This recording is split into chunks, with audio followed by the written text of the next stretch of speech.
Ford, Porsche, the Andretti family, and Kevin Lowe are all potential suitors to be the 11th team to enter F1. The race for the coveted spot is heating up. The Andretti family is at the front of the queue to enter the Formula One world. With confidence running high after a boost to their F1 entry hopes, the Andrettis have now gone and announced who they would love to be their driver lineup when they enter the grid.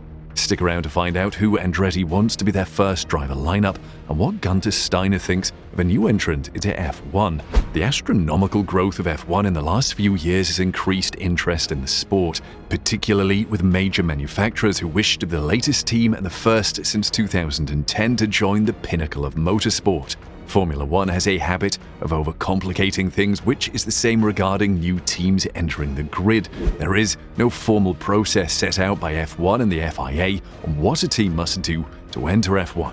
Stefano Domenicali, the CEO of F1, has been keen to get an 11th team onto the grid as long as a high-quality project brings value to the existing structure. Still, not all are keen to get a new team in, as this would dilute the prize money.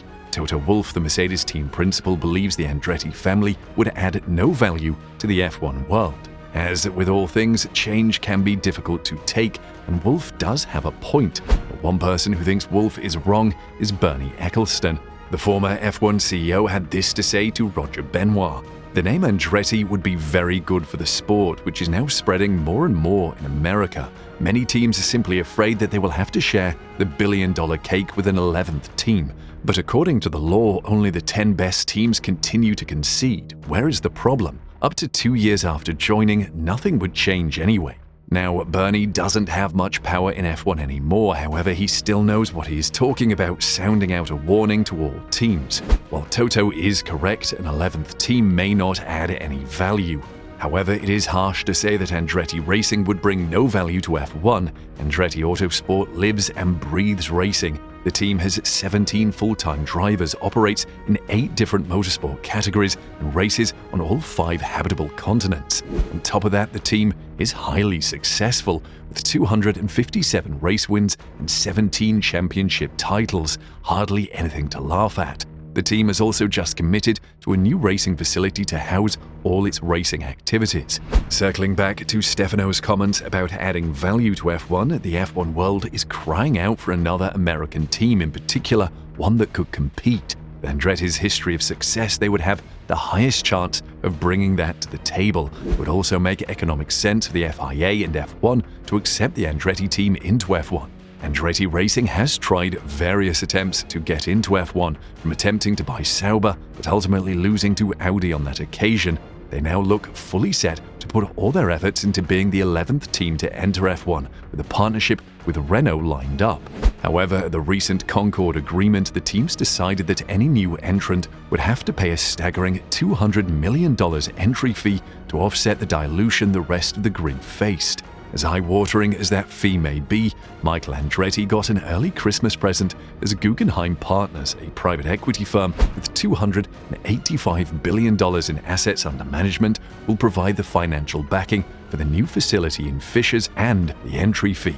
Buoyed by this news that they will have the financial backing, Mario Andretti has announced who the group would love to have as their drivers. The first one is everyone's favorite F1 diva, Fernando Alonso. Speaking to SoyMotor.com, Mario had this to say: "It's very possible, of course. His experience is immeasurable, and it would be a tremendous thing for us, so we're going to look at it. I think he wants to keep racing, and he's still in his prime." He said the Spaniard, who joins Aston Martin this season, is 21st in F1. Interestingly, this is not the first time Andretti and Alonso worked together. They have previously worked together at McLaren for the 2017 Indianapolis 500. Alonso will be 43 at the earliest he could join Andretti Motorsport, and as much as he loves racing, joining a new team with no experience would be a massive gamble for him. As good a racer as Alonso is, he's also an incredibly fierce competitor and would require management. The idea, according to Mario, would be to bring in Alonso to help nurture a more younger, inexperienced driver. That driver in question would be Coltan Herta. The young American was heavily courted by AlphaTauri and still requires a super license, but he has caused a stir in the F1 world. Team principal Zach Brown has said F1 should re-look at the super license rules to get more drivers into F1. Andretti had this to say about the second driver in the lineup: One of the drivers who 99% would be in the team is Coltan Herta, admits Andretti, but he would need someone with more experience alongside him.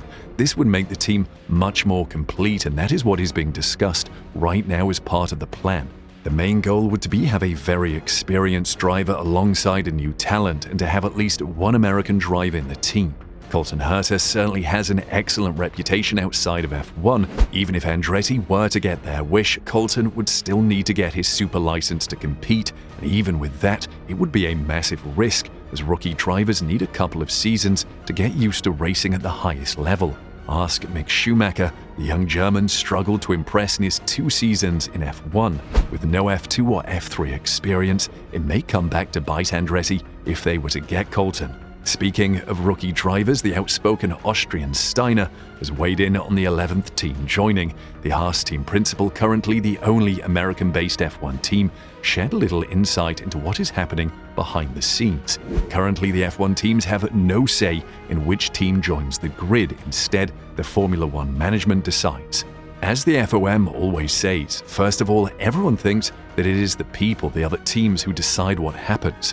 We can't decide. We can have our opinion, but we can't decide.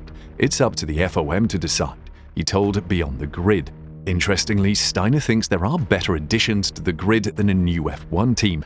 Having just got sponsorship to meet the budget cap and a decent driver lineup, Haas thinks they can capture the American audience. Steiner doesn't say this, but he did have this to say on Beyond the Grid. I think F1 knows, and Stefano knows, that the sport is very well positioned at the moment. Does adding an 11th team create more revenue? Does it make Formula One bigger? I don't think so. It's better to have 10 very stable teams than to run the risk of having no earnings and having someone else to share the money with you. It's very stable right now, so it's obvious that if an 11th team comes in and brings in, say, 10% more revenue, why not? But if an 11th team comes in and only takes part of the recipes that currently exist, then do you dilute everyone else's recipes? Why would you do that? Now, we can't confirm or deny that Steiner doesn't want another F1 team to make sure that Haas is the only American F1 team, but it does seem oddly suspicious that he doesn't want another team to join. One thing for sure is that the Andrettis should note how Haas handled their team as they tried the rookie and experienced driver, which did not work for them, with Haas now going with 2 professional drivers. Andretti, beware. With all that being said, it is no guarantee that there will be a new team. However, if the Andrettis were not to achieve their dream of being an independent team, the team does have other options. One is to buy AlphaTauri from Red Bull, and the other is to partner with Porsche, who have recently said they are still assessing their options to join F1 after being rejected by Red Bull Racing. Comment below and let us know what you think of Andretti's driver lineup. Is it the right mix, or would you go for someone else?